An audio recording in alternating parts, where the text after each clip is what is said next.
الحمد لله رب العالمين والصلاة والسلام على سيد المرسلين أما بعد فأعوذ بالله من الشيطان الرجيم بسم الله الرحمن الرحيم الصلاة والسلام عليك يا رسول الله وعلى آلك وأصحابك يا حبيب الله الصلاة والسلام عليك يا نبي الله وعلى آلك وأصحابك يا نور الله. درود پاک پڑھنے کے بے شمار فضائل و برکات ہیں. نبی رحمت شفیع امت صلی اللہ تعالی علیہ وسلم کی ذات وہ عظیم ذات ہے کہ آپ کی ذات پر جتنے درود پاک پڑھے جائیں وہ کم ہیں، اور درود پاک کب کب کہاں کہاں کیسے کیسے کام آتا ہے. حدیثیں پڑھتے جائیں، واقعات پڑھتے جائیں تو ایمان تازہ ہو جاتا ہے. آج جو حدیث پاک میں نے آپ کو سنانی ہے، اس حدیث پاک سے ہمیں ایک تو درود پاک کی اہمیت کا پتہ چلے گا، اور ساتھ ساتھ یہ بھی معلوم ہوگا کہ درود پاک نبی پاک کی بارگاہ میں حاضری کا، اپنا نام پہنچانے کا کتنا پیارا طریقہ ہے. سرور کائنات صلی اللہ تعالی علیہ وسلم ارشاد فرماتے ہیں ان اللہ وکل بقبری ملکا اعطاہ اسماء الخلائق. آقا علیہ الصلوۃ والسلام فرماتے ہیں اللہ تعالیٰ نے ایک فرشتہ میری قبر پر مقرر فرمایا ہے، اور اس فرشتے کو تمام مخلوق کی آوازیں سننے کی طاقت عطا فرمائی ہے. آپ ذرا غور کیجئے، صرف انسانوں کی نہیں، ساری مخلوق کی طاقت کو، آوازوں کو سننے کی طاقت عطا کی ہے. اچھا، پھر آقا فرماتے ہیں کہ اب اس فرشتے کی ڈیوٹی کیا ہے، کام کیا ہے؟ فلا یصلی علی الی یوم القیامہ. نبی پاک فرماتے ہیں جب بھی کوئی مجھ پر درود پاک پڑھے گا قیامت تک، وہ فرشتہ کیا کرے گا؟ اس کا نام اور اس کے والد کا نام میری بارگاہ میں پیش کرے گا اور عرض کرے گا ھذا فلان ابن فلان قد صلی علیک، حضور فلاں بن فلاں نے آپ پر درود بھیجا ہے. اب اس حدیث پاک سے سیکھنے کو کیا مل رہا ہے؟ کچھ بات تو عقیدے کی سیکھنے کو مل رہی ہے، اور ایمان مضبوط ہونے کی سیکھنے کو مل رہی ہے، اور ایک بات بڑی پیاری عشق بھری. عقیدے کی بات کیا ہے؟ ذرا غور کیجئے کہ جو فرشتہ نبی پاک کے روضے پر مقرر ہے، اس کی لسننگ پاور کا عالم کیا ہے؟ ہم کراچی سے درود پڑھیں، کوئی امریکہ سے پڑھے، کوئی افریقہ سے پڑھے، کہیں سے بھی پڑھے، وہ فرشتہ مدینہ منورہ میں اس درود کو سن لیتا ہے. اب بتائیے جب فرشتے کی سماعت کا عالم یہ ہے تو جس در کا دربان ہے نبی پاک علیہ الصلوۃ والسلام کی سماعت کا عالم کیا ہوگا؟ جو ہم کہتے ہیں نا دور و نزدیک کے سننے والے وہ کان لعلے کرامت پہ لاکھوں سلام. یہ تو حدیث پاک سے عقیدہ ثابت ہو گیا نا کہ دربان مصطفیٰ کی سماعت کا عالم یہ ہے، تو خود مصطفیٰ کریم علیہ الصلوۃ والسلام کی سماعت کا عالم کیا ہوگا؟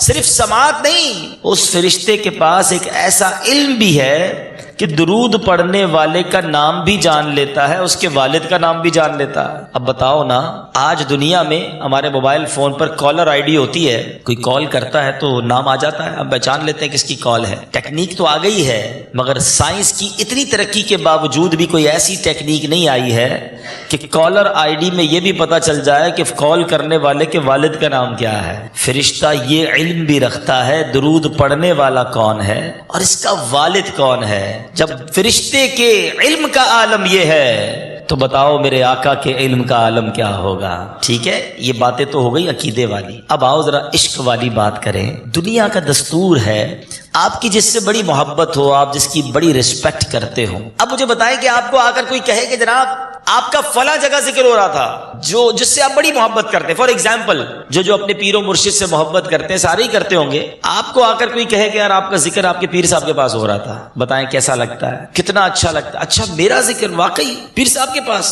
بتاؤ نا کیا کہہ رہے تھے. یعنی ہمیں خوشی ہوتی ہے کہ کوئی آ کر بتائے کہ آپ کا ذکر وہاں ہوا ہے. مجھے بتائیں اس غلام کے لیے اس سے بڑی سعادت کیا ہے کہ میں ادھر درود پڑھوں، ادھر فرشتہ میرا نام نبی پاک کی بارگاہ میں پیش کر دے. نہ صرف میرا نام، میرے والد کا نام بھی پیش کرے، ھذا فلان ابن فلان. اب بتاؤ جو ایک بار درود پاک پڑھے تو ایک بار فرشتہ نبی پاک کی بارگاہ میں نام لے، 100 بار درود پڑھے روزانہ، 100 بار نام لیا جائے تو بتائیں اور کیا چاہیے کہ میں درود پڑھتا رہوں اور میرا ذکر دربار مصطفیٰ میں ہوتا رہے، میرا نام لیا جاتا رہے. اور دنیا کا بھی دستور ہے آپ کے گھر پر بھی کوئی روز فقیر آئے، بار بار آئے، ہم کہتے ہیں نہیں روز آتا ہے اس کو دے دو، یہ روزانہ آنے والا ہے۔ تو آقا کے در کے بھکاری کیسے بن جاؤ، جیسا ہے نصیر آخر سائل تو پرانا ہے، ایسے فقیر بنو نا کہ روز حاضری لگے۔ تو کبھی تو نبی پاک فرمائیں گے نا کہ یہ غلام روز ہمیں یاد کرتا ہے، چلو آج اس کی بگڑی بنا دیتے ہیں، آج اس کا کام کر دیتے ہیں، ایک نگاہ پڑھنے کی دیر ہے، ہماری ساری گتھیاں سلجھ جانی ہیں۔ تو میٹھے اسلامی بھائیوں، مدنی چینل کے ناظرین، درود پاک کثرت سے پڑھیں، چلتے پھرتے اٹھتے بیٹھتے درود پاک اپنا معمول بنائیے۔ انشاءاللہ آپ یقین کریں، آپ دیکھیں گے آپ کی مشکلیں حل ہو رہی ہیں، آپ کی بیماریاں ٹھیک ہو رہی ہیں، آپ کی مصیبتیں حل ہو رہی ہیں۔ درود پاک کو اپنی زندگی کا ورد بنائیں۔ آج کے اس بیان کا پہلا درس یہ لیجئے، پہلا مدنی پھول اپنے دل کے گلدستے میں یہ سجائیے اور نیت کریں انشاءاللہ کہ میں کثرت کے ساتھ درود پاک پڑھوں گا انشاءاللہ۔ آج جس موضوع پر میں نے چند مدنی پھول پیش کرنے ہیں، آج کل ایک بڑی ڈیبیٹ ہوتی ہے کہ جناب صحت کے لیے پریکاشنز کرنی ہے، اپنی صحت کا خیال رکھنا ہے، کچھ پرہیز کرنا ہے۔ سائنس بتاتی ہے کہ ہماری باڈی میں the most important and sensitive organs جو ہیں، حساس ترین ہماری باڈی میں اگر کچھ پارٹس ہیں تو ایک دل ہے اور ایک دماغ ہے۔ ان دونوں کو بڑا احتیاط سے رکھنا ہے، اگر ان میں کوئی پرابلم ہو گئی تو پوری باڈی ڈسٹرب ہو جاتی ہے۔ ہارٹ ڈیزیز پر بہت غور کیا جا رہا ہے، ٹیسٹ کروائے جاتے ہیں، کھانے پینے میں احتیاط کی جاتی ہے کہ کہیں بلڈ پریشر، شوگر، کولیسٹرول نہ ہو جائے۔ اچھی بات ہے، اچھی نیت کے ساتھ اپنی صحت کا خیال رکھیں، اس میں تو کوئی حرج نہیں ہے، ثواب کا کام ہے۔ کوئی اس لیے صحت مند رہنے کی کوشش کرے کہ میں اللہ کی خوب عبادت کروں گا تو اس میں کوئی حرج نہیں، لیکن ہوتا یہ ہے کہ اپنے جسم کی، اپنی باڈی کی حفاظت کی تو لوگ فکر کر رہے ہیں۔ میں آج دل کی ہی بیماریوں کی بات کرنے آیا ہوں، مگر آج ان دل کی بیماریوں کی بات کریں گے کہ جو جان نہیں ایمان لے سکتی ہیں۔ مجھے بتائیے، ایک وہ دل کی بیماری ہے جو زیادہ سے زیادہ جان لے لے گی، اور ایک وہ دل کی بیماری ہے جو ایمان لے سکتی ہے۔ سچ بتائیے، خیال کس کا زیادہ ہونا چاہیے تھا؟ کیونکہ ایمان سے بڑھ کر میرے اور آپ کے پاس کچھ نہیں ہے۔ مرنا تو ویسے ہی ہے، بیماری نہ بھی ہوئی تو دنیا سے تو جانا ہی ہے نا، تو دنیا سے جانا اتنا بڑا پرابلم نہیں ہے، وہ تو سب کی باری آنی ہے۔ لیکن ایمان چلا گیا تو اس سے بڑا کیا پرابلم ہے؟ کیونکہ جو ایمان والا نہیں نا، یاد رکھیے، آپ نے ایک حدیث تو سب نے سنی ہوگی، انما الاعمال بالنیات، اعمال کا دار و مدار نیتوں پر ہے۔ ایک اور حدیث پاک بھی ہے، انما الاعمال بالخواتیم، اعمال کا دار و مدار خاتموں پر ہے۔ اگر خاتمہ ایمان والا نہیں، جتنے حج کر لیں، جتنے عمرے کر لیں، جتنی نمازیں پڑھ لیں، جتنے روزے رکھ لیں، اگر ایمان لے کر نہیں گئے تو سب برباد ہو جائے گا۔ ایمان ہے تو سب کچھ ہے۔ انفارچونیٹلی، بدقسمتی سے دنیا میں اپنی قیمتی چیزوں، اپنی صحت، ان تمام چیزوں کا خیال ہم رکھتے ہیں، مگر کیا ایمان کی حفاظت کے بارے میں غور کرتے ہیں، ڈسکس کرتے ہیں؟ دوست مل کر بیٹھتے، کہتے بتاؤ کیا حال ہے، طبیعت کیسی ہے، شوگر کیسی جا رہی ہے، کولیسٹرول تو ٹھیک ہے، اچھا کب رپورٹ کروائی تھی؟ یہ ڈسکشنز تو ہیں۔ کاروبار کیسا جا رہا ہے، بچے ٹھیک ہیں، وہ تم نے نئی گاڑی لی تھی وہ صحیح سنبھال کے رکھتے ہو کہ نہیں؟ قیمتی چیزوں کی حفاظت پر بھی ڈسکشن ہو رہی ہوتی ہے، مگر دا موسٹ پریشس تھنگ، سب سے قیمتی چیز جو میرے اور آپ کے پاس ہے، وہ میرا اور آپ کا ایمان ہے۔ کون ڈسکس کرتا ہے، کون فکر کرتا ہے، کون معلومات کرتا ہے کہ جناب بتائیے ایمان کیسے حفاظت میں رہے گا، کیسے سیکیور رہے گا؟ کوئی ایسا کام تو نہیں قرآن و حدیث کی روشنی میں کہ جو ایمان چھن جانے کا سبب بنے؟ نوبڈی کیئر، نہ بات ہوتی ہے، نہ فکر ہوتی ہے، نہ خیال ہوتا ہے۔ حالانکہ اصل بات وہی ہے نا، علم دین سے دوری ہے، قرآن و حدیث سے دوری ہے۔ نبی پاک علیہ الصلوۃ والسلام کی سیرت پڑھیں آپ، پیارے آقا کی کتنی مشہور و معروف دعا ہے، یا مقلب القلوب ثبت قلبی علی دینک، اے دلوں کو پھیرنے والے مجھے اب تیرے دین پر ثابت قدمی عطا فرما۔ اللہ کے حبیب دعا کر رہے ہیں، حالانکہ جن کے صدقے میں ایمان ملا ہے وہ یہ دعا کر رہے ہیں، مگر ہم کتنی بار دعا کرتے ہیں کہ یا اللہ ایمان سلامت رکھیو، ایمان چھن نہ جائے۔ پیران پیر شیخ عبد القادر جیلانی رضی اللہ تعالیٰ عنہ، اولیاء کرام کے بھی سردار ہے نا، آپ کیا کہا کرتے؟ آپ کہتے ہیں لوگ کہہ رہے ہیں آج عید کا دن ہے، عید کا دن ہے۔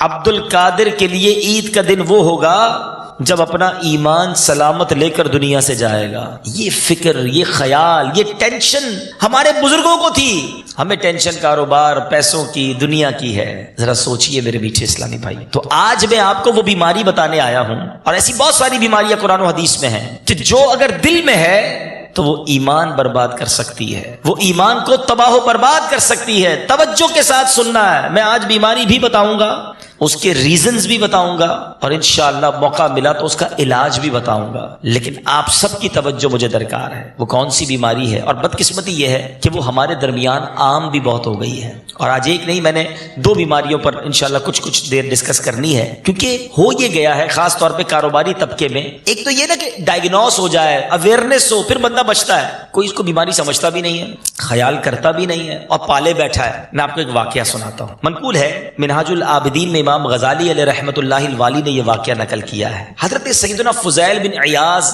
رحمۃ اللہ تعالی علیہ، اللہ کے بہت بڑے ولی گزرے ہیں، آپ کی ایک شاگرد کی نزع کا وقت قریب آ گیا، بالکل آخری وقت، جو سانسیں آخری ہوتی ہیں، سکرات کا عالم جس کو کہتے ہیں۔ آپ اپنے اس شاگرد کے پاس تشریف لے گئے اور قریب بیٹھ کر سورہ یاسین پڑھنے لگے۔ کسی کا آخری وقت ہو تو اچھی بات ہے کہ سورہ یاسین شریف پڑھی جائے، اور اس کے بعد جب آپ پڑھنے لگے، وہ شاگرد ہے آپ کا، کہتا ہے سورہ یاسین پڑھنا بند کرو۔ حضرت فضیل بن عیاض سے آپ کا شاگرد کہتا ہے سورہ یاسین پڑھنا بند کرو۔ حضرت فضیل بن عیاض نے اب کلمہ پاک کی تلقین فرمائی۔ چلے یہ مسئلہ بھی سمجھ لے کہ جب کسی کا آخری وقت ہونا تو اس کے پاس جا کر یہ نہیں کہنا چاہیے کہ کلمہ پڑھو، یہ نہ کہیں، بلکہ آپ خود بلند آواز سے کلمہ پڑھنا شروع کر دیں، تاکہ اس کے سینسز بحال نہیں ہوتے، اس وقت بڑی تکلیف میں ہوتا ہے انسان۔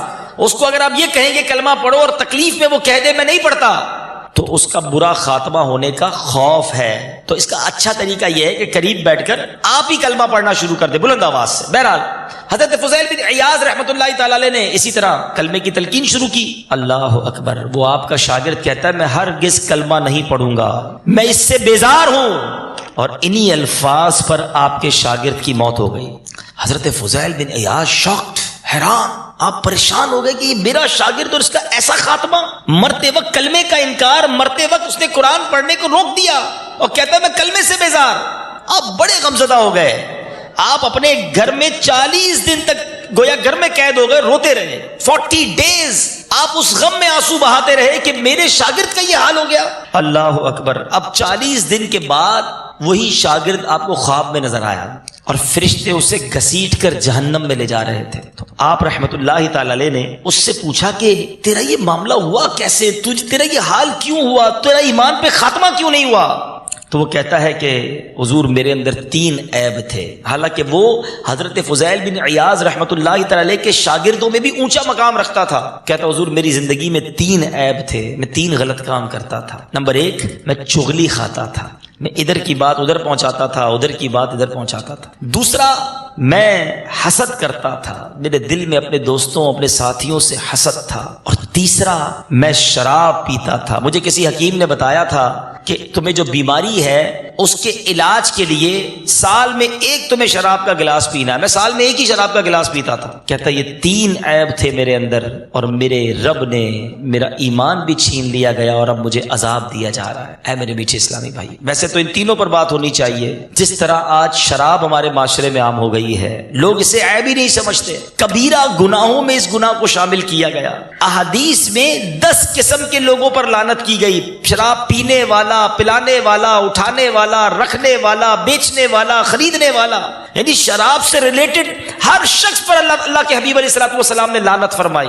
مگر آج کولڈ ڈرنک کی طرح لوگ شراب پی رہے ہیں، کوئی اس کو عیب ہی نہیں سمجھتا۔ وہ شخص جو نشہ کرتا ہے، جو شراب پیتا ہے، صرف ایک بات سوچ لے کہ یہ علماء نے کتابوں میں لکھا، احادیث کا مضمون بھی ہے کہ بندہ جس حال میں مرے گا اسی حال میں اٹھایا جائے گا۔ شراب پینے والا سوچے اگر نشے میں ہی موت آ گئی اور نشے میں ہی اللہ کی بارگاہ میں حاضر ہوں گا تو جواب کیا دوں گا، منہ کیا دکھاؤں گا؟ اللہ پاک ہم سب کو اس لعنت سے محفوظ فرمائے۔ مگر آج جو میرا ٹاپک ہے وہ حسد ہے، کہ آج ہمارے معاشرے کو جس طرح حسد نے برباد کر رکھا ہے، انگریزی میں سے جیلسی کہتے ہیں، جس سے حسد کیا جائے وہ محسود ہے، جو حسد کرتا ہے وہ حاسد ہے۔ اور یہ اتنا برا عمل ہے، یہ اتنی بری بیماری ہے کہ نبی پاک علیہ الصلوۃ والسلام اس کے بارے میں فرماتے ہیں حسد سے بچو۔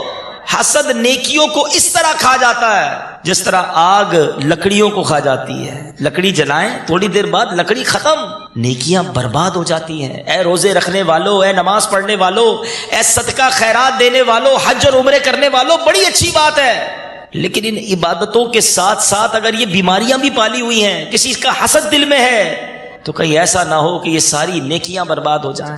ایک اور جگہ نبی پاک صلی اللہ تعالی علیہ وسلم فرماتے ہیں، فرمایا حسد ایمان کو اس طرح برباد کر دیتا ہے جس طرح شہد، سرکہ جو ہے وہ شہد کو برباد کر دیتا ہے۔ آپ سرکے کو شہد میں ڈالیں، شہد کا بیڑا غرق ہو جائے گا نا، ایمان کا بیڑا غرق ہو جائے گا۔ مگر آج کسی کو پرواہ ہی نہیں ہے، آج کوئی اس کے بارے میں سوچتا ہی نہیں ہے۔ اچھا ہوتا بیڑا غرق حسد کرنے والے کا ہی ہے، جس سے حسد کرتا ہے اس کا کچھ بگڑتا نہیں۔ ایک اور واقعہ آپ کو سناؤں کہ حسد کرنے والوں کا ہی منہ کالا ہوتا ہے، کہتے ہیں جلنے والوں کا منہ کالا، واقعی ایسا ہوتا ہے۔ جس کو اللہ نے عزت دینی ہے اس کو عزت ملنی ہے۔ وَتُعِزُّ مَن تَشَاءُ وَتُذِلُّ مَن تَشَاءُ بِيَدِكَ الْخَيْرُ۔ ارے اللہ نے جس کا مقام لکھا ہے کون چاہے کون کر سکتا ہے اس کو نیچا۔ بڑا مشہور واقعہ ہے، سلطان محمود غزنوی کا ایک بڑا ہی زبردست وزیر تھا، غلام تھا اور بڑا فرما بردار ایاز۔ ترقی پہلے ادنا غلام تھا، ترقی کرتے کرتے وزیر بن گیا۔ ایاز کی کامیابی ہوئی تو حاسدین کو تو حالت خراب ہو گئی کہ یہ کل کا غلام اور آج بادشاہ کا نور نظر۔ آج بھی تو یہی ہوتا ہے، ہماری مارکیٹ میں نئی دکان کھولی تھی اور سب سے زیادہ گاہک کس کے پاس؟ ارے جناب ابھی کل کاروبار شروع کیا اور اتنا آگے بڑھ گیا، امپورٹ ایکسپورٹ بھی شروع کر دیا، اتنی بڑی فیکٹری لگا لی، ابھی تو نئی گاڑی لی تھی ایک اور گاڑی لے لی، ارے ابھی تو دبئی گیا تھا اب یورپ بھی چلا گیا۔ یعنی کسی کی ترقی کو کوئی دیکھ ہی نہیں سکتا، اور یہ ابھی سے نہیں ہے۔ یہ بتا دوں میں آپ کو، یہ حسد اتنا برا عمل ہے، بلکہ اگر میں یہ کہوں کہ اس زمین پر اولین جو گناہ ہوئے، سب سے پہلے جو گناہ ہوئے، جو اللہ کی نافرمانی ہوئی، وہ حسد تھا، تکبر تھا۔ بھائی شیطان نے حضرت آدم علیہ السلام کو سجدہ کیوں نہیں کیا تھا؟ ایک تو تکبر کیا تھا، ایک اسے حسد ہو گیا کہ جناب اس کو کیوں، مجھے کیوں نہیں۔ قابیل نے حابیل کو جو قتل کیا، حضرت آدم کی اولاد تھی نا، کہ وہ حسد ہو گیا بھائی سے کہ خوبصورت لڑکی سے اس کی شادی ہوگی میری نہیں۔ حسد اس وقت سے جاری ہے، شیطان اللہ کی بارگاہ میں مردود ہوا حسد کی اور تکبر کی وجہ سے، مگر ہم یہ سمجھتے نہیں اور دل میں پالے بیٹھے۔ اب ایاز کی ترقی ہو رہی ہے، ساتھ کے ساتھیوں کو پرابلم شروع ہو گئی، اب طاق میں رہتے تھے کسی طرح اس کو نیچے گرا دیں۔ یہ آفیسز میں بھی ہوتا ہے، خاندانوں میں بھی ہوتا ہے، اداروں میں بھی ہوتا ہے، لیگ پولنگ کرتے رہتے ہیں، کسی نہ کسی کے پیچھے ہی رہتے ہیں، اس کو نظر سے گرا دیں، اس کی چغلی کریں، اس کی جاب چھڑوا دیں، اس کی ترقی رکوا دیں۔ جتنی دیر اس کی ترقی رکوانے پر کوشش کر رہے ہو اتنی دیر اپنے کام پر توجہ دیتے تو خود ترقی ہو جاتی بھائی۔ کسی کو نیچا دکھانے کے لیے جتنی پلاننگ کرتے ہیں، اپنے آپ کے اچھی بہتری کے لیے پلاننگ کریں، آپ آگے بڑھ جاتے۔ اب ایاز کے بارے میں سوچتے رہتے تھے۔ اب ایاز کا ایک بڑا عجیب سا معمول تھا کہ ایک مخصوص وقت میں ایک کمرے میں جاتا، تالا کھول کر اور اندر جا کے وہ تالا بند کر لیتا۔ سب دیکھتے یہ کوئی نہ کوئی راز ہے اس کے اندر، یہ کیوں روز کمرے میں جاتا ہے، کوئی خزانہ چھپایا ہوا ہے۔ بادشاہ سلامت سے انعام لیتا ہے، ادھر ڈمپ کرتا ہے۔ There is something special in that room. بادشاہ سلامت کو کہا کہ حضور یہ جو ہے نا کمرہ خاص اس نے بنایا ہوا ہے اور اس کو تالا لگا کے رکھتا ہے، کسی کو اندر جانے بھی نہیں دیتا، آپ دیکھیں اندر کوئی راز ہے، اس نے کوئی چیز چھپائی بھی ہے۔ محمود صاحب کو، بادشاہ صاحب کو بڑا یقین تو تھا ایاز پر، مگر جب اتنی ساری شکایتیں آئی تو کہا چلو چلتے ہیں، جا کے دیکھتے ہیں۔ اب وہاں گئے اور تالا لگا ہوا تھا، کہ تالا توڑو۔ تالا توڑا گیا۔ اب جیسے ہی کمرے میں گھسے تو وہ درباری بڑے خوش تھے کہ اب کوئی راز کھلے گا، ایاز جو ہے ذلیل ہو جائے گا اور یہ نیچے آ جائے گا۔ جب کمرے میں گئے تو پرانے بوسیدہ لباس تھے، پرانی چپلیں تھیں، سب پرانا سا سامان تھا۔ سارے لوگ حیران ہو گئے کہ اس کمرے میں یہ آ کر کرتا کیا ہے، پرانا لباس، پرانے چپل اور کمرے میں آ کر بند ہو جاتا ہے۔ اب ایاز کو بلایا گیا اور کہا گیا کہ یہ کیوں جاتے ہو روز کمرے میں؟ تو ایاز نے کیا کہا، سنو، وہ کہتا ہے یہ میری غلامی کے دور کی یادیں ہیں، میں روز کمرے میں آتا ہوں اور ان چپلوں کو، ان کپڑوں کو دیکھتا ہوں، پھر اپنے لباس کو دیکھتا ہوں، اپنی اوقات کو یاد کرتا ہوں کہ میں کیا تھا اور کیا بن گیا ہوں۔ بادشاہ سلامت اللہ کا بھی شکر ادا کرتا ہوں، آپ کو بھی دعائیں دیتا ہوں کہ آپ نے مہربانی کی تو میں ادھر پہنچ گیا۔ روز اس کمرے میں آ کر کچھ دیر اپنی اوقات کو یاد کرتا ہوں۔ اللہ اکبر۔ جب بادشاہ نے یہ سنا، مزید انعام و اکرام سے نوازا، اسے مزید ترقی مل گئی۔ اور جلنے والوں کا کیا ہوا، ان کا منہ کالا ہی ہوا۔ آج بھی ایسا ہی ہے، جلنے والوں کو ترقی نہیں ملتی، وہ برباد ہی ہوتے ہیں۔ اور حسد ویسے بھی جیلسی کہتی جلن کو ہے نا، اور حسد کرنے والا جلتا ہی رہتا ہے۔ تو اے میرے میٹھے اسلامی بھائیوں، اپنے آپ کو اس بیماری سے نکالیے، اس پرابلم سے نکالیے۔ یہ ایسی پرابلم ہے جو بربادی کی طرف لے جاتی ہے۔ اب ہو سکتا ہے کسی کے ذہن میں خیال آ رہا ہو کہ جناب میں تو حسد نہیں کرتا، اور اچھی بات کر رہے ہیں مولانا صاحب، بیان بڑا اچھا کر رہے ہیں اور بالکل نہیں کرنا چاہیے، مگر میں تو نہیں کرتا۔ تو چلے، جس طرح آپ کسی لیبارٹری میں جا کے اپنا blood pressure, sugar, cholesterol check کرواتے ہیں، آج میں آپ کو ایک چھوٹا سا ٹیسٹ دے رہا ہوں، سارے لوگ چیک کر لیں۔ اب میں جو کہتا جاؤں اپنے آپ سے پوچھتے جائیں، ٹھیک ہے نا، کہ کہیں میں تو حسد نہیں کرتا۔ اب پہلا ٹیسٹ، سب سے پہلی بات یہ یاد رکھیے گا، کسی کو کسی سے حسد جب ہی ہوگا کہ جب وہ اسے جانتا ہوگا۔ آپ نے ان لوگوں ہی کے بارے میں غور کرنا ہے کہ جو آپ کے قریب ہیں. آپ کو یہاں رہتے ہوئے کسی برازیل کے تاجر سے حسد نہیں ہوگا, کسی میکسیکو کے شخص سے حسد اس لیے نہیں ہوگا کہ آپ کا اس سے کوئی رابطہ نہیں ہے, وہ آپ ہی کے قریب ہوگا, یا رشتہ دار ہوگا, یا دوست ہوگا, یا بزنس کولیگ ہوگا, اس کے ساتھ کاروبار ہوگا, یا آس پاس کاروبار کرتا ہوگا, آپ کی مارکیٹ کا ہوگا. اب ایسے لوگوں میں چیک کیجئے کوئی ایسا ہے کہ جب بھی اس کو ترقی ملتی ہے آپ کو پرابلم شروع ہو جاتی ہے, ارے یار اور بڑھ گیا, ایک اور ملک میں بھی کام شروع کر دیا, اس ملک کا بھی ویزا لگ گیا, نیا گھر بنا لیا, ابھی تو نیا گھر لیا تھا ایک اور گھر لے لیا. اب جب آپ کو یہ باتیں سننے کو ملتی ہیں اور آپ میں پرابلم ہوتی ہے دل میں, تو چیک کریں there is something wrong in your heart, آپ کے دل میں کچھ گڑبڑ ہو گئی ہے. دوسرا ٹیسٹ, کوئی ایسا ہے آپ کی فیملی میں, آپ کے دوستوں میں, آپ کے کاروباری کولیگز میں, رشتہ داروں میں, کہ جب اس کی کوئی تعریف کرتا ہے, آپ کے پاس آ کے کوئی کہ یار پتہ چلا ماشاءاللہ وہ بھائی بہت ترقی کر لی انہوں نے, ہاں یار بڑا ان کا نام بھی ہو گیا ہے, جب ان کی کوئی تعریف کرتا ہے آپ کے سامنے تو آپ کو اچھا نہیں لگتا, آپ کہتے ہیں کوئی اور بات کرو نا, اس کا ذکر کیوں کر رہے ہو. کسی کی تعریف اگر اچھی نہیں لگ رہی ہے تو پھر چیک کریں کچھ گڑبڑ ہو گئی ہے. حسد اسی کا تو نام ہے. تیسرا ٹیسٹ, اور وہ یہ ہے کہ اگر کسی شخص کا کوئی نقصان ہو جائے, کاروبار میں اللہ نہ کرے, گھر میں کوئی مالی نقصان, کوئی جانی نقصان ہو جائے, اس کی عزت خراب ہو جائے, اس کی کوئی بات باہر آ جائے جو لوگوں میں مشہور ہو جائے, اگر کسی کا نقصان ہوتا ہے اور آپ کو خوشی ہو رہی ہے کہ یار یہ بڑا اچھا ہوا, میں تو انتظار میں تھا یہ برباد ہو جائے, اس کا نام بڑا چڑھ گیا تھا, یہ بڑا اچھا ہوا, اس کے خلاف اسکینڈل بن گیا, اس کا مطلب کیا ہے کہ آپ اس کا برا چاہ رہے ہیں, آپ کے دل میں اس کے لیے پرابلم ہے. یہی تو حسد ہے. اور سوچے وہ دل کتنا برا ہے جو کسی مسلمان کے نقصان پہ خوش ہو رہا ہے, کسی مسلمان کی تکلیف پر خوش ہو رہا ہے, اتنا برا دل نہیں میرے میٹھے اسلامی بھائی. اب آؤ میں آپ کو حسد کی تعریف بتاتا ہوں. حسد کہتے کس کو ہیں؟ یا تو کسی کے دل میں یہ تمنا ہو کہ یہ نعمت جو اس کو ملی ہے نا یہ مجھے مل جائے, اور اگر مجھے نہ ملے تو کم از کم اس کی برباد ہو جائے. یہ ہے حسد. حسد کی ایک جائز صورت بھی ہے جس کو رشک کہا جاتا ہے. ٹھیک, رشک جائز ہے, اور اگر اچھے انداز میں ہو تو اس کا ثواب بھی ہے. رشک کرنا سبحان اللہ, صحابہ کرام میں بڑا پیارا رشک تھا, میں آپ کو واقعہ بھی سناؤں گا. بلکہ نبی پاک علیہ الصلوۃ والسلام کی ایک حدیث سنیں تو ایمان تازہ ہو جائے گا. اللہ کے حبیب علیہ الصلوۃ والسلام فرماتے ہیں میدان محشر میں قیامت کے حالات بیان کرتے ہوئے میرے آقا فرماتے ہیں میں اس مقام پر کھڑا ہوں گا کہ مجھ پر اگلے اور پچھلے رشک کریں گے. رشک ہے کیا کہ یا اللہ جو تو نے ان کو دیا ہے مجھے بھی دے دے, اس میں کوئی حرج نہیں ہے. کسی کو اللہ نے مال دیا, آپ کہ یا اللہ اس کو دیا مجھے بھی دے دے. کسی کو اللہ نے خوبصورتی دی, آپ دعا کریں یا اللہ اس کو جیسا بنایا مجھے بھی بنا دے. اس کو عزت دی ہے مجھے بھی دے دے, اس میں کوئی پرابلم نہیں ہے. اس کا چھین کر مجھے دے دے یا اس کو برباد ہو جائے, مجھے تکلیف یہ ہے کہ اس کو کیوں ملا. ذرا سمجھیے آپ یہ کتنی بری بات ہے. بیسیکلی حسد کرنے والا آپ کو پتہ کرتا کیا ہے, کس پر آرگیومنٹ اور کس پر اعتراض کرتا ہے. مجھے آپ سب مل کے جواب دیں گے, بتائیے عزت دینے والا کون ہے؟ سب مل کے جواب دیں. عزت دینے والا کون ہے؟ دولت دینے والا کون ہے؟ اولاد دینے والا کون ہے؟ خوبصورت بنانے والا کون ہے؟ شہرت دینے والا کون ہے؟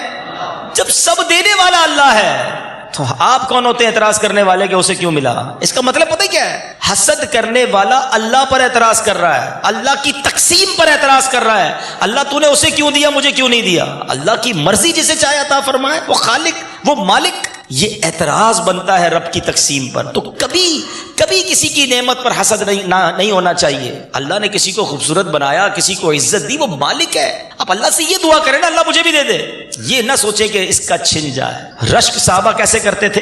ایک بار نبی پاک علیہ الصلوۃ والسلام کی بارگاہ میں غریب صحابہ ہے, مہاجرین جو تھے نا وہ بڑے غریب تھے. انصار تو مدینے میں رہتے تھے, وہ ویل آف تھے, ان میں سے بہت سارے مالدار تھے. مکے سے جو صحابہ آئے تھے مہاجرین وہ بڑے غریب تھے. تو مہاجرین صحابہ نبی پاک علیہ الصلوۃ والسلام کی بارگاہ میں آئے. لک ایٹ دا ریکویسٹ, انداز دیکھو. اور ہمیں بھی غریب لوگ ملتے ہیں تو کہتے ہیں یار ہم پیچھے رہ گئے, گھر نہیں ہے, گاڑی نہیں ہے, دنیا بھر کی آسائشیں نہیں ہیں. لوگ اس وجہ سے ٹینشن میں ہیں. صحابہ کی ٹینشن کیا تھی؟ آقا سے عرض کرتے ہیں حضور یہ جو مالدار صحابہ ہے نا یہ ہم سے آگے بڑھ گئے. آقا علیہ الصلوۃ والسلام نے فرمایا, حدیث کا خلاصہ کیسے؟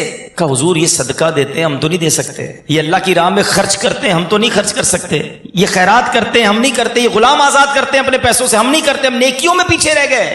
حضور یہ پیسوں سے بھی نیکیاں کرتے ہیں. اللہ, ہم کیا کہتے ہیں یہ گاڑی میں آگے بڑھ گیا, یہ بنگلے میں آگے بڑھ گیا, یہ فیکٹریوں میں آگے بڑھ گیا, اسی ٹینشن میں رہ گئے. صحابہ کو مالدار صحابہ آگے بڑھ گئے کا کیا کانسیپٹ تھا؟ حضور یہ نیکیوں میں آگے بڑھ گئے. اب نبی پاک علیہ الصلوۃ والسلام نے کمال کا کام کیا. آقا نے یہ نہیں کہا کہ چلو تم بھی پیسے لے جاؤ مالدار بن جاؤ. نبی پاک نے فرمایا میں ایسا عمل نہ بتا دوں کہ اگر تم وہ عمل کر لو تو سب سے آگے ہو جاؤ گے. تم ان کے سب کے قریب پہنچ جاؤ گے. اگر کوئی اور عمل کرے گا تو وہ تمہارے برابر آئے گا, ورنہ تم آگے رہو گے. کہ حضور ضرور بتائیے. نبی پاک نے فرمایا ہر نماز کے بعد 33 بار تسبیح, 33 بار تحمید, 33 بار تکبیر کہا کرو, 33 بار سبحان اللہ, 33 بار الحمدللہ, 33 بار اللہ اکبر کہہ لیا کرو. انشاءاللہ جو آگے ہیں تم ان کے برابر ہو جاؤ گے.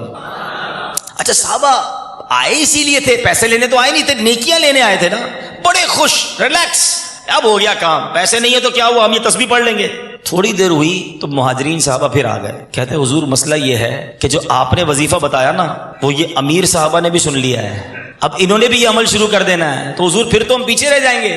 نبی پاک مسکرائے اور فرمایا ذالک فضل اللہ یؤتیہ من یشاء, یہ اللہ کا فضل ہے, اللہ جسے عطا فرمائے. مگر یار دیکھو ماحول کیسا تھا, انوائرمنٹ کیسا تھا, کمپٹیشن کیسا تھا, ایک دوسرے پر رشک کرتے تھے مگر نیکیوں میں, کہ یہ آگے بڑھ گیا کہیں میں پیچھے نہ رہ جاؤں. مگر آج ہمارا حال یہ ہے کہ دوسرے کی نعمت دیکھ کر ہمیں ٹینشن شروع ہو جاتی ہے. مجھے کئی لوگ ملتے بھی ہیں, میسیجز بھی آتے ہیں, میں چینل پہ بھی مجھے سن رہے ہوں گے, کہتے ہیں بڑے نیند نہیں آتی, ٹینشن میں رہتا ہوں, بہت سوچتا ہوں. جو بے سکون ہے نا دنیا میں, جو مجھے سن رہا ہے چیک کر لو کہیں کسی کا حسد تو نہیں پال لیا. جب دل میں حسد ہونا انسان کو سکون نہیں رہتا ہے, اسے نیند نہیں آتی ہے, کیونکہ وہ دوسرے کے بارے میں سوچتا رہتا ہے. اللہ اسے ترقی دیتا رہتا ہے, اسے ٹینشن ہوتی رہتی ہے. تو دوسرے کی ترقیوں میں خوش ہونا سیکھیں. بڑا پیارا جملہ بزرگان دین لکھتے ہیں, سب کا بھلا سب کی خیر, سب کے بھلے میں اپنی خیر. دوسروں کا بھلا سوچے, اللہ آپ کا بھلا کر دے گا. کبھی زندگی میں کوئی کاروبار آپ جیسا کر لے, آپ جیسی آئٹم لے آئے, آپ جیسی فیکٹری لگا لے, آپ جیسی دکان کھول لے, ٹینشن نہ لو. اللہ رزق دینے والا ہے, اللہ اسے بھی عطا فرمائے. دعا کرے یا اللہ اسے بھی نواز اور مجھے بھی نواز دے. کسی کے لیے کوئی کھڈا کھودتا ہے نا, وہ خود جا کر اس میں گر جاتا ہے. تو اے میرے میٹھے اسلامی بھائیوں, آج میں نے دل کی ایک بیماری تو آپ کو یہ بتانی تھی کہ چیک کر لو کسی کا حسد تو دل میں نہیں پال لیا. اور ایک اور بات ساتھ بتا دوں, ہمارا ایک اور پرابلم کیا ہے کہ ہم لوگوں کی نعمتوں پر نظر رکھتے ہیں اور چاہتے ہیں کہ میں اس سے آگے بڑھ جاؤں. یہ کبھی بھی ریس ختم نہیں ہوگی. آپ لاکھ پتی تھے تو آپ کو کروڑ پتی بننے کا شوق تھا, آج کروڑ پتی بن گئے, آپ کو ارب پتی نظر آ رہے ہیں. اور آگے آپ اچھی سے اچھی گاڑی لے لیں, تھوڑی دیر کے بعد سگنل پر اس سے اچھی گاڑی آپ کے برابر میں کھڑی ہوگی, اور آپ دیکھ کے کہیں گے یار میں اب یہ لینی ہے. یہ کبھی ریس ختم نہیں ہوگی, آپ ٹینشن میں ہی رہیں گے. ایک جملہ یاد کر لیجئے, نعمتوں میں اپنے سے کم لوگوں کو دیکھیں اور نیکیوں میں اپنے سے آگے والے لوگوں کو دیکھیں. آپ ہمیشہ پرسکون رہیں گے, آپ کو کبھی ٹینشن نہیں ہوگی. مسئلہ یہی ہے, ہم نیو کراچی میں رہتے تو ڈیفینس والے یاد آ رہے ہوتے ہیں, ڈیفینس پہنچ جائیں تو اب جناب پھر اس کے بعد اسلام آباد میں گھر یاد آتا ہے, پھر بیرون ملک میں پراپرٹی یاد آتی. یہ ریس کبھی ختم نہیں ہوگی. کہاں سے ختم ہوگی؟ ایک سے ایک مالدار موجود ہے. اللہ نے جو دیا ہے اس پر شکر کرے اور اللہ کی بارگاہ میں بار بار عرض کرے کہ مالک تیری مہربانی, تو نے مجھے کروڑوں سے اچھا بنایا ہے. آپ ریلیکس ہو جائیں گے. صحابہ کرام ایک دوسرے کو دیکھتے تھے نیکیوں میں آگے بڑھنے کے لیے نا. آپ کریں نا مقابلہ, کمپٹیشن کرنا ہے تو کیجئے نیکیوں میں. اچھا وہ 5 وقت نماز پڑھتا ہے, اب میں بھی پڑھ کے دکھاؤں گا. اچھا وہ قرآن بھی پڑھتا ہے روزانہ, ارے اب تو میں روز قرآن پڑھوں گا. اچھا وہ کاروبار کرنے کے ساتھ ساتھ دین کا کام بھی کر رہا ہے, میں بھی اب دین کا کام کروں گا. وہ تہجد پڑھتا ہے, میں تہجد بھی پڑھوں گا. ہمیں لینڈ کروزر والا دیکھ کر ٹینشن ہو جاتی ہے میری لینڈ کروزر کب ہوگی. تہجد والے کو دیکھ کر ٹینشن کیوں نہیں ہوتی کہ میں تہجد گزار کب بنوں گا, میں روز قرآن پڑھنے والا کب بنوں گا. ارے یار یہ دین کا کام اتنا کرتا ہے, کاروبار چھوڑ کر بیرون ملک مدنی قافلے میں چلا جاتا ہے, میں بھی یہ کام کروں گا. اس کو دیکھ کر خیال نہیں آتا کہ یہ جنت کی طرف جا رہا ہے, میں پیچھے رہ گیا. یہ صحابہ کرام کا انداز تھا. بھول گئے غزوہ تبوک کا موقع. آج ہمارے پاس پیسے ہوں تو دنیا کی لگژریز یاد آتی ہیں. حضرت عمر کے پاس بھی پیسے تھے, کہتے ایک دن ایسا آیا مال کچھ زیادہ تھا, اب اللہ کی راہ میں خرچ کرنے کا دل آیا. سرکار علیہ الصلوۃ والسلام نے اعلان کیا غزوہ تبوک کا موقع ہے, اللہ کی راہ میں خرچ کرو. حضرت عمر کہتے ہیں ہر بار سیدنا ابوبکر صدیق آگے بڑھ جاتے ہیں. آج موقع اچھا تھا, پیسے بھی اچھے تھے, ہاتھ کھلا تھا, آدھا مال لے کر آقا کی بارگاہ میں آ گئے. کیا ذہن تھا؟ پیسے ہیں تو اب نیکیوں میں آگے بڑھنا ہے, پیسے ہیں تو عیاشیوں میں آگے نہیں بڑھنا ہے, پیسے ہیں تو گناہوں میں آگے نہیں بڑھنا ہے. آج لوگ یہ کرتے ہیں کہ پیسے تھوڑے تھے تو گناہ تھوڑے تھے, پیسے بڑھتے گئے تو گناہ بھی بڑھتے گئے. عجیب ہماری تھنکنگ ہے. ہونا کیا چاہیے بتاؤ نا, اللہ عطائیں بڑھائے, ہم سجدے بڑھائیں, ہم شکر بڑھائیں, ہم صدقے بڑھائیں. مگر ہوتا یہ ہے وہ عطائیں بڑھاتا ہے, ہم خطائیں بڑھاتے ہیں, ہم نافرمانیاں بڑھاتے ہیں. آدھا مال لے کر حضرت عمر پہنچ گئے. نبی پاک علیہ الصلوۃ والسلام نے سوال کیا, اے عمر کیا لائے ہو؟ کہ حضور گھر میں جو کچھ تھا آدھا لے آیا ہوں. 2.5% زکوٰۃ لوگوں کو بھاری پڑتی ہے, عمر فاروق 50% لے کر پہنچ گئے تھے. کہتے ہیں اب انتظار تھا کہ آج ابو بکر صدیق کیا لاتے ہیں. یہ کیسا کمپٹیشن ہے, دیکھو نا یہ کیسا مقابلہ ہے. کرے نا یہ مقابلہ, اس کو بنا تھوڑی ہے. ہم گاڑیوں میں, بنگلوں میں, فیکٹریوں میں مقابلہ کرتے ہیں, وہ جنت میں آگے بڑھنے کا مقابلہ کرتے تھے. حضرت ابو بکر صدیق اب آئے, اپنے سر پر سامان لے کر آئے. نبی پاک علیہ الصلوۃ والسلام نے سوال کیا, اے ابو بکر کیا لائے ہو؟ کہ حضور گھر میں جو کچھ تھا سب لے آیا. اے ابو بکر گھر والوں کے لیے کیا چھوڑا ہے؟ صدیق اکبر کیا کہتے ہیں؟ کہتے ہیں حضور گھر والوں کے لیے اللہ اور اس کا رسول کافی ہے. یہ کیسا جذبہ تھا. آؤ نا مقابلہ کرنا ہے تو یہ کرتے ہیں نا. ہم نیک لوگوں کو دیکھ کر اپنے دل میں جذبہ پیدا کریں کہ میں ایسا بنوں گا. اس لڑائی سے, اس کمپٹیشن سے نکل جاؤ کہ وہ کیوں آگے نکل گیا, وہ کیوں پیچھے رہ گیا. حسد کریں گے تو بربادی مقدر ہوگی. اب میں آگے جا کر آپ کو علاج بھی بتاؤں گا. میں ایک اور دل کی بیماری کو اس کے ساتھ جوڑنا چاہتا ہوں, وہ اسی سے ریلیٹڈ ہے اور وہ بھی بڑی عام ہو گئی ہے, بھائی بھائی کے درمیان, بہن بہن کے درمیان. اور وہ کیا ہے, وہ بھی آپ کو میں ایک واقعے کے ذریعے سمجھاتا ہوں. وہ بیماری یہ ہے, وہ پرابلم یہ ہے کہ روض الریاحین نامی کتاب میں یہ واقعہ موجود ہے کہ ایک بزرگ کہتے ہیں میں مسجد میں نماز پڑھنے گیا. میں نے دیکھا میرے برابر میں ایک تاجر بھی نماز پڑھ رہا ہے اور ساتھ ایک جو ہے وہ فقیر وہ نماز پڑھ کے دعا کر رہا ہے. وہ بزرگ دیکھ رہے تھے. وہ فقیر دعا کیا کر رہا ہے؟ وہ فقیر دعا کر رہا ہے کہ یا اللہ مجھے فلاں قسم کا کھانا کھانا ہے اور فلاں قسم کا میٹھا کھانا ہے. ایگزامپل سمجھانے کے لیے کہہ دیتا ہوں کہ وہ یہ دعا کر رہا تھا یا اللہ مجھے چکن بریانی کھانی ہے اور مجھے گاجر کا حلوہ کھانا ہے, مثال کے طور پر. اب وہ دعا کر رہا ہے, تاجر اس کے برابر میں بیٹھا ہے, وہ اللہ کی بارگاہ میں دعا کر رہا ہے. تاجر کہہ رہا ہے یہ دعا کرنی نا مجھے سنا رہا ہے, اس کو کھانا ہے, یہ چاہتا ہے میں منگوا کے دے دوں. میں نے منگوا کے نہیں دینا اس کو, یہ کرتا رہے جتنی بھی دعا, میں نے اس کی بات نہیں سننی, یہ مجھے دکھا رہا ہے. تھوڑی دیر ہوئی, وہ فقیر دعائیں کرتے کرتے سو گیا. وہ تاجر بھی بیٹھا ہے مسجد میں, وہ بزرگ بھی بیٹھے ہیں. اب ایک اور شخص مسجد میں آیا بڑا سا طباق لے کر, ٹھیک ہے, اور اس طباق میں کپڑا رکھا ہوا تھا اس کے اوپر. وہ آیا آگے اور آ کر اس نے کیا کیا, اس نے اس فقیر کو اٹھایا اور کہا کہ حضرت یہ کھانا کھا لیں. اب تاجر حیران کہ اس فقیر کو کون کھلانے آیا. جب وہ طباق سے کپڑا ہٹانا تو اس کے اوپر چکن بریانی اور گاجر کا حلوہ موجود تھا. یعنی جو اس نے دعا کی تھی نا وہ دعا والا کھانا تھا. تاجر حیران کہ بھائی ایک منٹ رکو, یہ تم اس کو جانتے ہو کیا؟ کہ نہیں میں اس بندے کو نہیں جانتا, پہلی بار ملاقات ہوئی ہے. پر یہ والا کھانا کیوں لے کر آئے اور مسجد میں کیوں آئے؟ کہتا میری بھی بڑی کہانی ہے. بتاؤ تو صحیح کیا مسئلہ ہے؟ کہ میں غریب آدمی ہوں, مزدوری کرتا ہوں, روز تھوڑے پیسے گھر لے جاتا ہوں. ایک عرصے سے میرے بچے مجھ سے فرمائش کرتے تھے ابو کبھی تو اتنے پیسے لائیں کہ ہمارے گھر میں چکن بریانی بنے, گاجر کا حلوہ بنے. میں پھر اگزامپل دے رہا ہوں, کتاب میں کھانا کوئی اور ہوگا. تو کہتا ہے آج پیسے اچھے ہوئے تھے, گھر آیا, بیوی کو پیسے دیے کہ یہ والا کھانا بناؤ, بچے کئی دنوں سے فرمائش کر رہے ہیں. بیوی کھانا بنانے میں لگ گئی, میں سو گیا, مگر میری آنکھیں بند ہوئیں تو میری قسمت جاگ اٹھی. نبی پاک صلی اللہ تعالی علیہ وسلم خواب میں آئے, فرمایا تمہارے محلے کی مسجد میں اللہ کا ایک ولی آیا ہوا ہے اور اس نے اسی کھانے کی فرمائش کی ہے جو آج تمہارے گھر میں بنا ہے. جاؤ جا کر اس کو یہ کھانا کھلا دو, وہ تھوڑا سا کھائے گا, باقی واپس لوٹا دے گا, اللہ اس کھانے میں برکت بھی ڈال دے گا. اور سنو میں تمہارے لیے اس نیکی کی وجہ سے جنت کی ضمانت لیتا ہوں. مزدور کہتا ہے میری تو لاٹری نکل آئی, میں اٹھا, کھانا بچوں کو نہیں کھلایا, طباق لے کے ادھر ہی آ گیا. اس فقیر نے تھوڑا ہی کھانا کھایا, کہ باقی لے جاؤ. اب تاجر تھا نا وہ شاکڈ, کیونکہ وہ تو بدگمانی کرتا رہا نا, وہ تو یہ سوچتا رہا کہ یہ دعا میرے لیے نہیں, اللہ کے لیے نہیں کر رہا, مجھے سنا رہا ہے. تاجر نے اس مزدور کو پکڑ لیا, کہ ایک بات بتاؤ کتنے پیسے خرچ کیے تھے؟ آج کل کئی لوگ ہوتے ہیں نا پیسے خرچ کر لیں گے بھائی, نیکی کما لیں گے. صرف پیسوں سے نیکی نہیں ملتی, نیت بھی چاہیے ہوتی ہے. ادھر وہی کیلکولیشن کرنے گیا کہ بتاؤ کتنے پیسے کھانے پہ خرچ کیے. مثال کے طور پہ اس نے کہا 2000 روپے. کہ مجھ سے 5000 لے لو, جو نیکی کی ہے نا اس میں حصہ دے دو. وہ مزدور کہتا ہے اتنی بڑی نیکی میں تمہیں کیسا حصہ دے دوں؟ کہتا ہے 10000 لے لو. کہتا ہے نہیں دوں گا. کہ 20000 لے لو. مزدور کہتا ہے دنیا کی ساری دولت دے دو, آقا نے جو بشارت دی ہے وہ تمہیں کیسے دے سکتا ہوں. کہہ کے چلا گیا.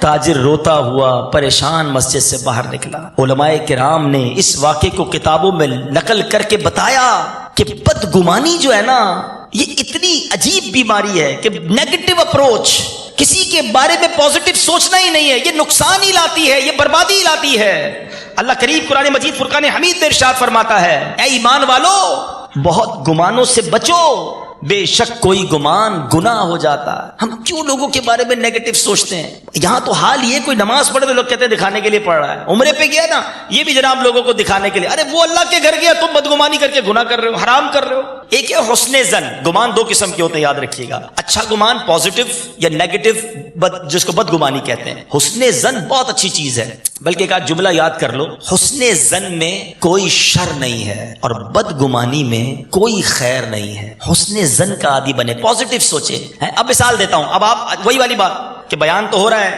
آپ کہیں گے یار بیان تو اچھا ہو رہا ہے لیکن میں تو بدگمانی نہیں کرتا، میں تو کسی کے بارے میں نیگیٹو نہیں سوچتا. چلے ایک اور ٹیسٹ، آج دل کی بیماری کی بات ہو رہی ہے نا، ساتھ ساتھ لیبارٹری ٹیسٹ بھی کرتے جاتے ہیں، پھر آخر میں علاج بتا دوں گا. ٹھیک ہے جناب، اب ٹیسٹ کرتے ہیں.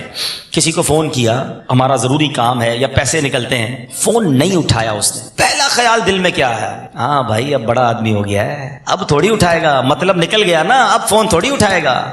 کسی کے گھر گئے، دروازہ ناک کیا، گھر والوں نے کہا نہیں ہے گھر میں. ویری فرسٹ تھاٹ، پہلا خیال کیا آتا ہے؟ اندر ہی ہوگا جھوٹ بول رہا ہے. اللہ اکبر. ہم کیوں نہیں سوچ سکتے؟ مجھے بتائیے نا، آپ اگر سو رہے ہو تو کیا فون اٹھا لیتے ہیں؟ واش روم میں ہو تو کیا فون اٹھا لیتے ہیں؟ قرآن پڑھ رہے ہو، نماز پڑھ رہے ہو، فون اٹھاتے نہیں؟ اٹھا سکتے.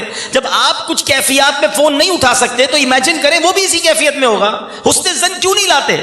آپ نے کسی کو بلایا دعوت میں، مثال کے طور پہ شیطان ہے نا اتنا مردود ہے، اس نیکی کے کام میں بھی بدگمانی کروا سکتا ہے. مثال کے طور پہ اس اجتماع میں آپ نے، یہ بیچارے ہمارے اسلام بھائی کئی دنوں سے کوشش کر رہے ہیں اور آپ سب کے پاس گئے ہوں گے، کارڈز دیے، دعوت دی، لیکن مثال کے طور پہ آپ نے کسی کو دعوت دی، یار میں بھی جا رہا ہوں تم بھی آ جاؤ، وہ نہیں آیا. پہلا خیال کیا آتا ہے؟ ہاں بھائی فنکشن میں بلاتا نا تو بالکل میرے سے پہلے پہنچ جاتا، اپنی گاڑی لے کر آتا فلم دیکھنے کے لیے. اجتماع میں بلایا تھا نا اللہ رسول کے نام کے لیے، ادھر کدھر آئے گا؟ اب بتاؤ، اس کا اس اجتماع میں آنا واجب نہیں ہے، کسی بھی وجہ سے نہیں آیا، نہیں طبیعت نے چاہا، مگر آپ کی اس بدگمانی نے آپ کو گناہ کبیرہ کروا دیا. اتنا عجیب معاملہ ہے. ہمارے سامنے بیٹھ کے کوئی تسبیح پڑھے نا مارکیٹ کے اندر، ٹوپی ووپی لگانا شروع کر دے بیچارہ نیا نیا نمازی، ہاں بھائی آپ کو وظیفہ لے کر آیا ہے، جبھی دکان پہ اس کے گاہک جا رہے ہوتے ہیں. کمال ہے یار. وہ اللہ رسول کا ہو سکتا ہے کسی بیان میں ہی سن لیا ہو کہ درود پاک پڑھنا چاہیے اس لیے تسبیح لے لی، وہ دکان پہ بیٹھ کے تسبیح پڑھ رہا ہے، ہم کہہ رہے ہیں پتہ نہیں کون سا وظیفہ پڑھ رہا ہے، میری دکان کی طرف رک کر کے پھونکتا رہتا ہے. وہ وظیفے کر کے مرتبے پڑھ رہے ہیں اس کے، اور آپ کی بدگمانی کر کے گناہ بڑھ رہے ہیں. یہ بدگمانی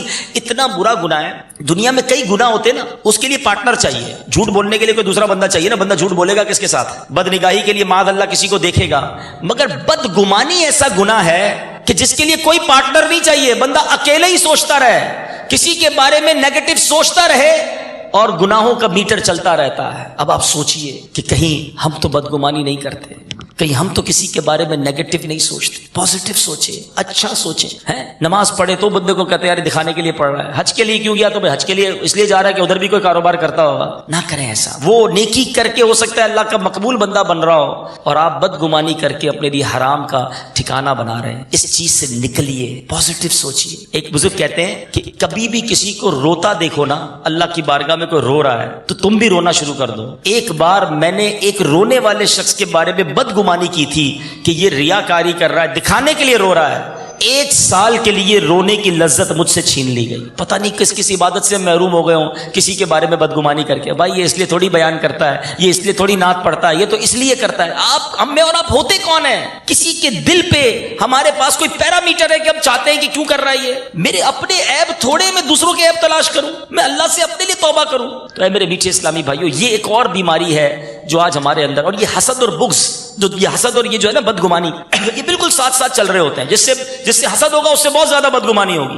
یعنی کچھ لوگ تو اتنے بدگمان ہیں، اتنی ٹینشن ہے ان سے، تو یوں سمجھیں یعنی ایسے لوگ بھی ہیں بیچارے. پھر میں سوچتا ہوں کبھی کبھی وہ خود کتنی ٹینشن میں ہوتے ہوں گے کہ ان سے آپ ملاقات کر کے بہت زیادہ مسکرائیں نا تو ان کو ٹینشن ہو جاتی ہے کہ مجھے اتنا دیکھ کے مسکرا کیوں رہا تھا، کوئی پلاننگ کر رہا ہے میرے خلاف. اچھا ملاقات کر کے نہ مسکرائیں تو کہ یار یہ مسکرایا کیوں نہیں، یہ لگتا ہے مجھ سے ناراض ہے، میرے خلاف کوئی اور پلاننگ چل رہی ہے. اب بندہ مسکرائے کہ نہ مسکرائے، ایسے ابھی سوچتے ہی رہیں گے کسی کے بارے میں. ہو سکتا ہے اس اجتماع میں بھی ایسے ہوں گے، فلاں آگے کیوں بیٹھا تو فلاں پیچھے کیوں بیٹھا، تو مجھے ہاتھ کیوں نہیں پکڑ کے بٹھایا گیا مجھے.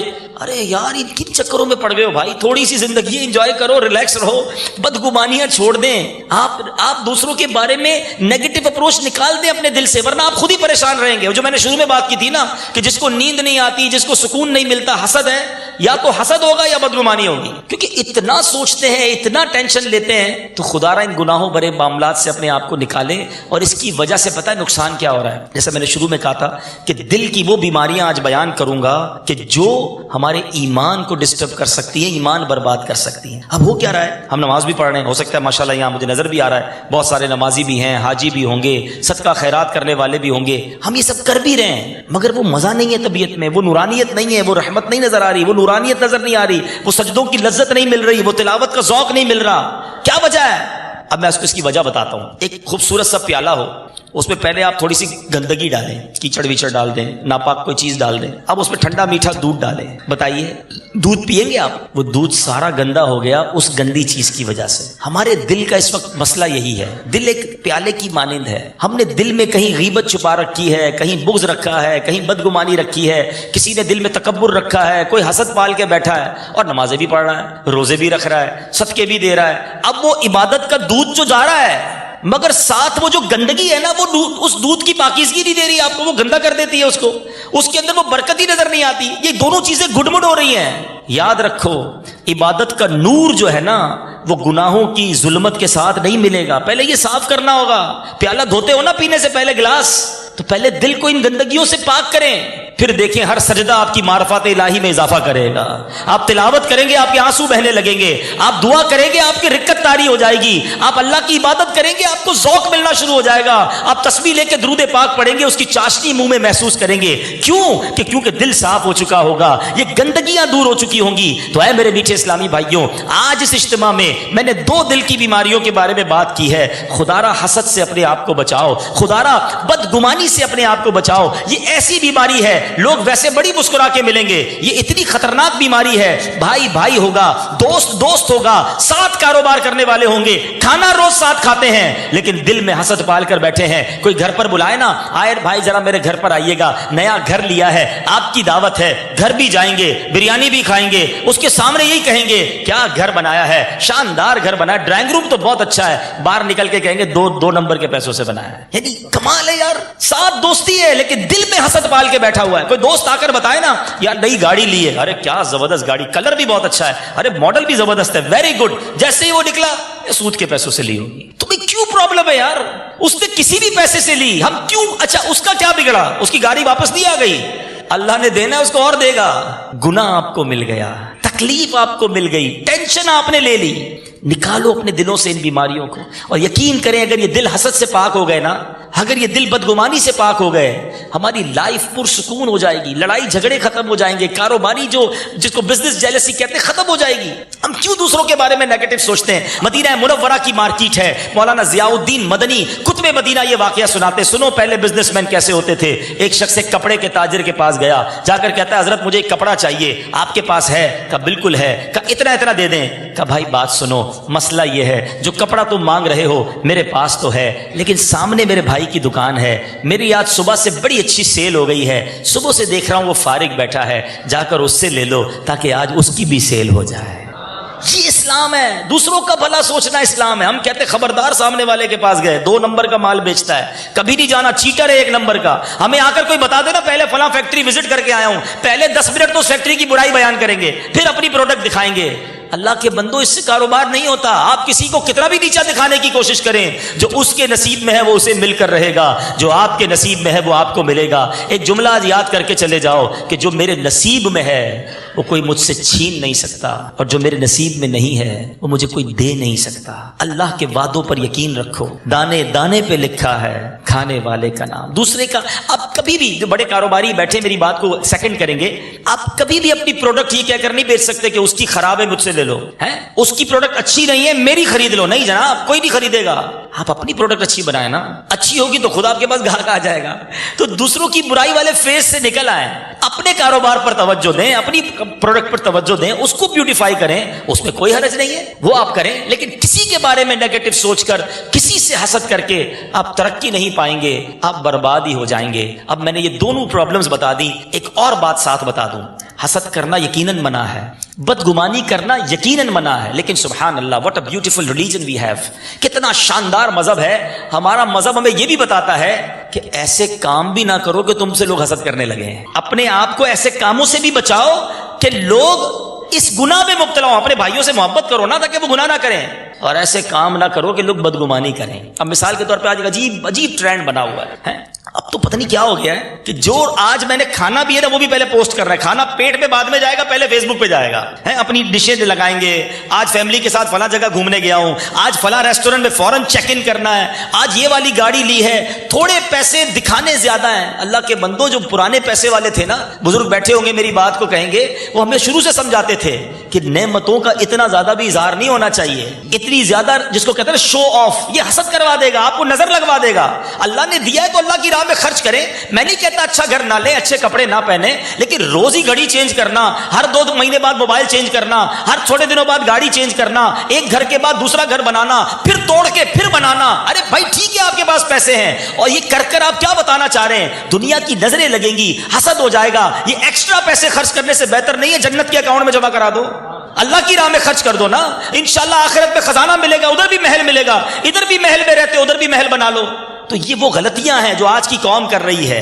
میں دیکھیں اس پہ تطبیق ضرور کیجئے گا. میں نہیں کہتا کہ اللہ نے دیا ہے تو خرچ نہ کریں, ضرور کریں حلال طریقے سے, لیکن ایسا بھی نہ کریں کہ لوگ دیکھ نہ سکیں. اور بار بار ایک چیز کو کرنے سے لوگوں کی نظر لگ جاتی. ہر چیز ضروری ہے شیئر کرنا. ٹھیک ہے آپ کا گھر بہت خوبصورت ہے, لیکن ضروری ہے اپنے بیڈ روم کی تصاویر ساری دنیا کو دکھانا کہ آج نیا بیڈ لیا ہے, اس کے اندر یہ مساجر بھی لے لیا ہے. بس دنیا سے لائکس چاہیے, 10 لائک ملیں گے, 12 نظریں بھی ملیں گی بھائی. پھر خود ہی مولوی صاحب کو ڈھونڈ رہے ہو کہ تعویذ دے دے, طبیعت خراب ہو گئی ہے, بچے سارے بیمار ہو گئے, خود ہی نظریں لگوائیں آپ نے, خود ہی لوگوں کو اپنی نعمتیں بتائیں.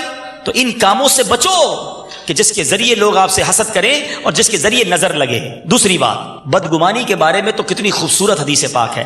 اللہ کے حبیب علیہ الصلوۃ والسلام فرماتے ہیں کہ جو بدگمانی جو کرتے ہیں ان کو تو منع فرمایا, مگر نبی پاک علیہ الصلوۃ والسلام کیا فرماتے ہیں کہ جب 3 آدمی ہوں تو تیسرے کو چھوڑ کر 2 آدمی سرگوشی نہ کریں.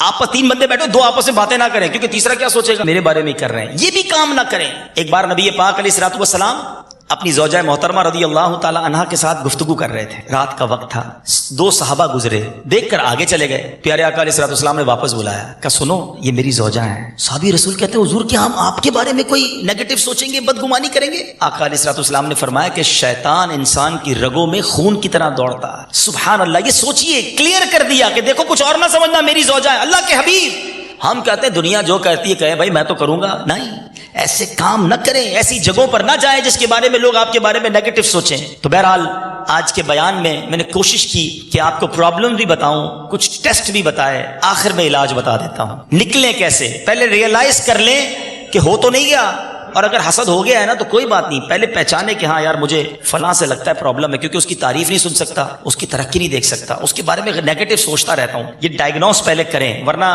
اویئرنیس نہیں ہوگی تو علاج کیسے ہوگا. اب علاج کیا ہے؟ سبحان اللہ. اس طرح کی ساری بیماریوں کا ایک سب سے پہلا علاج تو یہ ہے, بندہ اللہ سے دعا کرے. الدعاء صلاح المؤمن, دعا مومن کا ہتھیار ہے. اللہ کے حبیب سبحان اللہ ہمیں ترغیب دے رہے ہیں, دعا کریں, اللہ سے عرض کریں مالک جیسا بھی ہوں بندہ تیرا ہوں, دل میں حسد آ گیا ہے, مالک گندا ہو گیا ہے, کرم کر میرے دل کو صاف کر دے. روتے روتے دعا کریں, اللہ کریم کرم فرمائے گا, دل اجیالہ ہو جائے گا. دوسرا علاج یہ ہے کہ جس سے حسد ہو گیا ہے نا اس کے لیے دعا کرے. ہاں یہ ہے اینٹی بائیوٹک, تھوڑا سا درد ہوگا, انجیکشن میں بھی درد ہوتا ہے نا. مثال کے طور پہ آپ کو کسی کے کاروبار سے تکلیف ہے, آپ دعا کریں یا اللہ اس کے کاروبار میں اور ترقی دے. آپ کہیں مولانا صاحب مجھے اس کے کاروبار سے تکلیف ہے, آپ اسی سے دعا. ہاں یہی آپ کا علاج ہے. تکلیف ہوگی مگر ہوگا کیا؟ مثال کے طور پہ آپ کو کسی کی خوبصورتی سے تکلیف ہے, بولے یا اللہ اس کے حسن و جمال میں اور اضافہ کر, اس کی شہرت میں اور اضافہ کر. ہوگا کیا؟ تھوڑے دنوں تک یہ پرابلم ہوگا, پھر دل جب صاف ہو جائے گا نا تو کوئی آ کر بتائے گا نا یار اس کا کاروبار اور بڑھ گیا ہے, تو آپ کہیں گے میں نے بھی تو دعا کی تھی, بڑھنا ہی تھا. دل صاف ہو جائے. تیسرا اور آخری علاج تو بہت سارے ہیں, میں بیان ختم کرتا ہوں. وہ یہ ہے کہ جس سے پرابلم ہو گئی ہے, جس سے دل میں لگتا ہے کہ یار دوری ہے, اس کے بارے میں نیگیٹو سوچتا رہتا ہوں, مجھے دل میرا صاف کرنا ہے, اس کا نہیں, مجھے اپنا پرابلم صاف کرنا ہے, تو پھر حل یہ لکھا کہ پھر اس بندے کو جا کر اچھا سا تحفہ دے.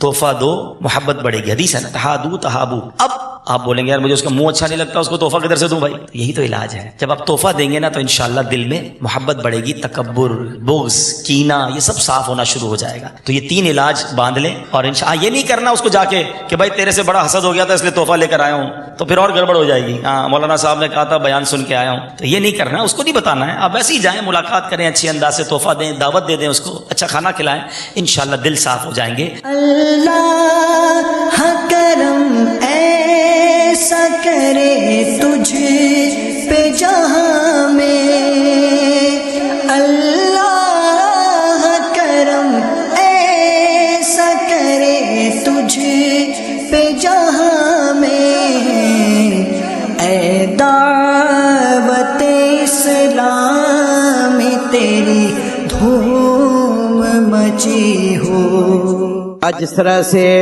اتنا خوبصورت یہ اجتماع ہوا اس کی مبارکباد، اور یقیناً وہ خوش قسمت ہے جنہوں نے آج اس اجتماع میں شرکت کی. سب سے بڑی خوبصورت بات کہ کیا حقوق ہیں، ہر شخص کے حقوق ہیں، تاجر برادری ہو، ہر رشتے کو ایک احترام اور ادب کا طریقہ سکھایا گیا. اور آج ہم سمجھتے ہیں کہ ان اجتماعات سے یقیناً اس پاکستان کی بھی قسمت بدلے گی، بلکہ پورے دنیا کی قسمت بدلے گی. امیر اہل سنت کی کوششیں، ان کی ٹیم کی کاوشیں یقیناً رنگ لائیں. آج سیاست دان ہو، تاجر ہو، پروفیسر ہو، ڈاکٹر ہو، دانشور ہو، قلمکار ہو، آج ہر شخص مستفیض ہو رہا ہے اس دعوت اسلامی کے اجتماع سے. اور ہم سمجھتے ہیں کہ اگر یہ اجتماعات جاری رہے اور انشاءاللہ تعالیٰ قیامت تک جاری رہیں گے تو انشاءاللہ آپ دیکھیں گے پوری دنیا کا ایک رنگ بدلے گا، اور پوری دنیا ایک اچھے انسان، ایک اچھے مسلمان کے طور پہ یقیناً اس کے تشخص کو اجاگر کرنے کے لیے جو کردار ادا کر رہی ہے اسے ایک دن انشاءاللہ لوگ انقلاب کی صورت میں دیکھیں گے. یہ مدنی انقلاب، اور یہ مدنی انقلاب پوری دنیا میں انشاءاللہ پھیلے گا. یہ انتہائی پروقار اور متبرک محفل تھی، اور ایسی محافل کے انعقاد سے میں سمجھتا ہوں کہ ہمارے معاشرے میں جو بے چینی، اضطراب اور ہیجان ہے، لوگوں کے دلوں اور ان کے قلوب کو سکون کا اگر کوئی ذریعہ ہے تو وہ اس طرح کی محافل ہیں. اپنے سٹریس اور اپنی ٹینشن کو یہاں ریلیز کرتے ہیں آ کر. یہ الٹیمیٹ ہے، بالآخر لوگوں کو اسی طرف آنا ہے. اللہ تعالی ہمیں ہدایت دے، اللہ تعالی ہم سب سے اچھے کام لے. ہم حقوق اللہ کے ساتھ حقوق العباد، جو کہ ایک بہت بڑی ہماری ذمہ داری ہے، اسے ادا کرنے کے اللہ تعالی ہمیں توفیق دے. حاجی عبدالحبیب بھائی نے ماشاءاللہ بہت خوبصورت بیان کیا، اور انہوں نے جو ٹیسٹ کیے آج، ان ٹیسٹ کو ریئل ہم نے اپنے اندر فیل بھی کیا، اور اس میں اپنے اندر جو جرمز پائے ہیں ان کو بھی محسوس کیا. انشاءاللہ ان سے دوری کی بھی نیت کی ہے. السلام علیکم. اسلامی بھائیوں نے فکر کی میری، اور مجھے اس اتنے پیارے پرنور اجتماع میں بلایا تو بہت دل خوش ہوا. الرحمن الرحیم. عبدالحبیب بھائی نے بیان کیا دلوں میں جو حسد ہوتی ہے اس دل کا علاج کیسے کیا جائے. ماشاءاللہ یہاں کے ہمیں نالج ہوا، اور تمام دعوت اسلامی بھائیوں سے ملاقات ہوئی، اور ہمارا یہاں پر ایمان تازہ ہوا. ہم آپ سب کے دعوت اسلامی کے شکر گزار ہیں. اس ماحول نے مجھے بہت زیادہ اٹریکٹ کیا. میں واقعی بہت زیادہ خوش ہوں، لیکن آج آنے کے بعد میں بہت کچھ سیکھ کے جا رہا ہوں یہاں سے. MashaAllah, feeling very blessed to have such platforms جہاں پر we are basically into the self-soul learning. This is what we are into. And such platforms, we are the preachers now. After the Holy Prophet sallallahu alaihi wasallam, we are the preachers now. And it's our duty to convey the message. And and we have to strive for the better results. اور انشاءاللہ ایسے platforms ہوں گے and we will get the more fruitful results for our young generation specifically. Thank you. یہ تاجر کا اجتماع ہم لوگوں کے لیے بہت بڑی بینیفیشل ہے یہ چیز، کہ پتہ چلا کہ مطلب کیا ہو رہا ہے. حضرت نے سب سے زیادہ حسد کے اوپر جو بات کی، یہ واقعی ہمارے اندر ایسی دل کے اندر یہ ایک بیماری ہے. میں دعا کروں اللہ بہتر کرے اور اپنے کام میں لگوں، بجائے یہ کہ دوسرے کا نقصان دینے کے لیے.